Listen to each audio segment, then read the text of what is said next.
Hey guys, it's Dana and it's time to talk about money, and in this video I wanted to talk about whether or not you really need to buy a house and if the American dream is dead. So let's talk about that. In today's economy, housing prices are soaring. All prices seem to be soaring, and it's extremely expensive.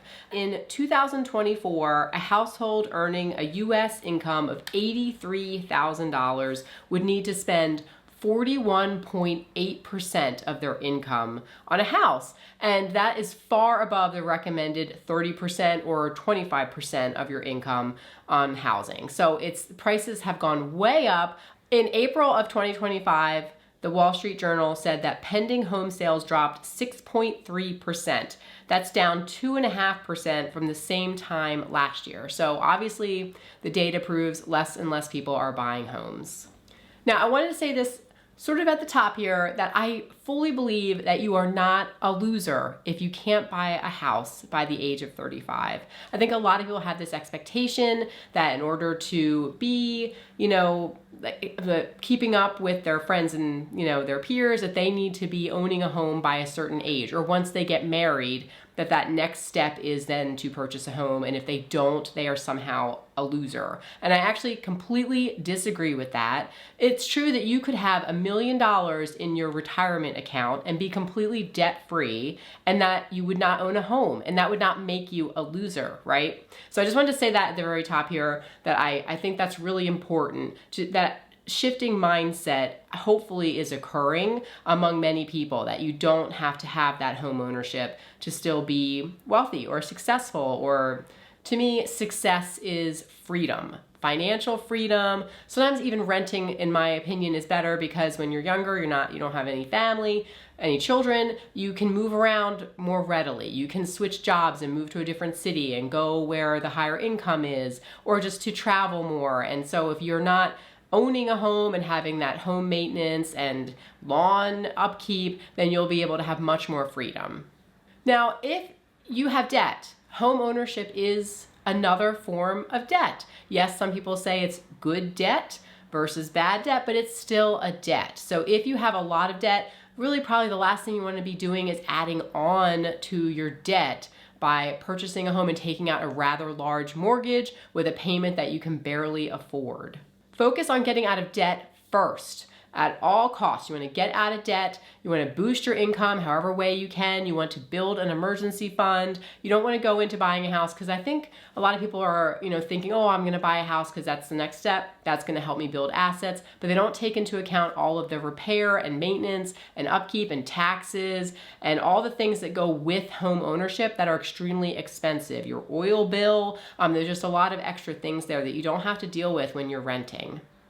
I do own a home, of course, but I don't think that home ownership has to equal the American dream. I think you can still have the dream and freedom, financial freedom, and you can build wealth and be successful without that home ownership. So I wanted to give you guys some ideas here of alternative ways to live outside of purchasing a home.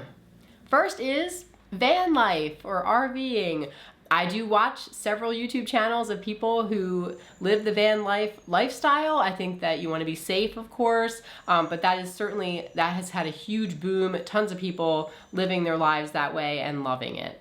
Tiny homes, they are much more affordable, possibly portable. You can move them around, but look into those shipping containers. I think those are amazing options for homes. I think those are super cool. Also, other tiny homes, of course, that you can purchase for a fraction of the price, especially if it's just you or you and a partner. Co-living or shared living. I think perhaps in the United States it's becoming more acceptable for generations to live together for an extended period of time. So other countries have been doing it forever, and that is almost expected and normalized. But in the United States it has not been. But I think maybe now more and more people are doing that, is living with family or with friends and sharing the costs, and then that way you can live in a home together or rent space together, and it's much more affordable.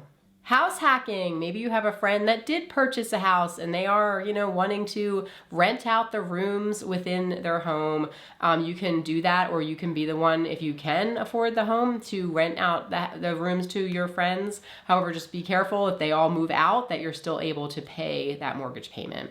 And then of course there is just renting. So that way you have rent is expensive, or can be expensive, but obviously if you move maybe to a town that's a little further out, but renting means that you don't have all the extra costs associated with maintaining a property like we talked about before. So even though it might seem high, it's still less expensive than if you were paying a mortgage payment plus having to pay for all of the utilities and for, replacing a roof, or if you have water damage, or if your basement floods out and your water heater kicks the bucket and you have to replace all of those things, and they are extremely costly. So renting still in the long run is less expensive, and then you can take all of the extra money that you have, that you're saving from not having to pay for all those other things you would with home ownership. You can invest it and do other things with it, and I think it's super smart.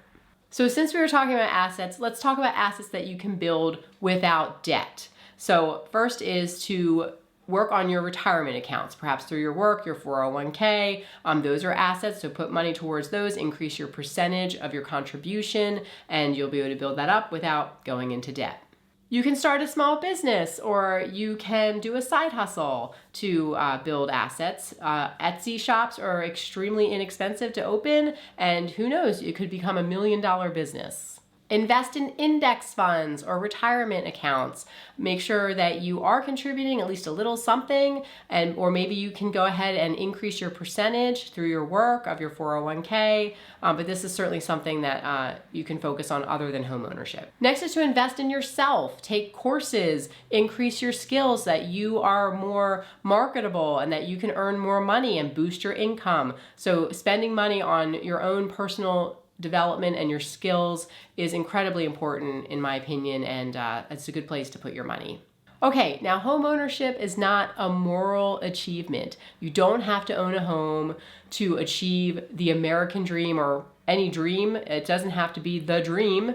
I think that financial freedom and independence and being debt-free and not having to owe money to others is, in my opinion, the dream. Like, to me, that is everything. To have options, to have choices, to save up your money, to, do what you want with it and not have to have people, calling you or sending you letters or harassing you saying, you got to pay me money, you owe me. To me, that is a horrible way to live and very stressful. And so the dream to me is to be financially free, financially independent. So hopefully you can shift your own mindset. If you feel that you are hung up on home ownership and it's something that you think that you have to do and you're frustrated because you can't afford it, you can't find a house, then like I said, try to shift your thinking a little bit, right? And reevaluate what your dreams are and see if that helps to bring some peace.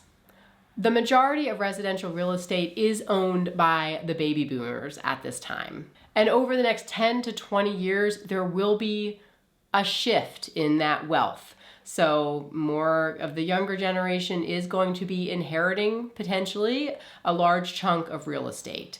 So if you are in the generation where you're waiting for your forever home, it is possible if you wait 10, 20 years, that forever home will come, just not in the way that you envision, but it is possible that you will inherit. And then if it's not the dream home that you had envisioned, you could sell it and then take that money and use it towards the home that you have been dreaming of. But if you are 25, 35, 45, 55, you are not behind if you don't own a home. I don't believe that to be true. I think that you can be way ahead in other areas. You just don't own a home, and that's perfectly okay. And hopefully that you can, like I said, reimagine what that American dream looks like for yourself. And it doesn't have to be that cookie cutter design that has been sort of pressed and promoted for generations. It can be different now. Okay, so if you guys are interested in hearing all about why I think you should not tell people that you are debt-free, if you are or if you are about to be, you can go ahead and click here to watch that video.